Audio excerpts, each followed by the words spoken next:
वडोदरा शहर के लकड़ी पुल पर कांग्रेस का कार्यालय मौजूद है, जहां पर आज 76वें गणतंत्र दिवस को धामधूम से मनाया गया था। दरअसल वहां पर मौजूद कांग्रेस के अग्रणियों और कार्यकरों की ओर से आज के दिन पर बेहद ही उत्साह दर्शाया गया था। शहर कांग्रेस प्रमुख ऋत्विज जोशी की ओर से तिरंगा फहराया गया था। इस दौरान विपक्षी नेता चंद्रकांत श्रीवास्तव समेत कांग्रेस के सभी अग्रणी और कार्यकर मौजूद रहे थे। उपस्थित सभी की ओर से राष्ट्रगान गाते हुए तिरंगे को सलामी दी गई थी। वडोदरा शहर અને ભારત દેશના નાગરિક રિપબ્લિક ડેની ખૂબ ખૂબ શુભકામનાઓ આપું છું।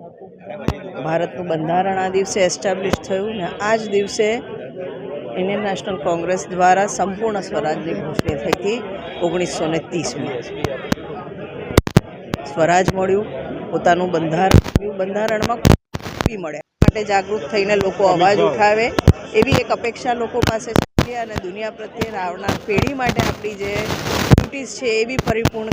हमसे जुड़े रहने के लिए हमारे YouTube चैनल को सब्सक्राइब करें और नई वीडियो की नोटिफिकेशन के लिए बेल आइकॉन को दबाएं।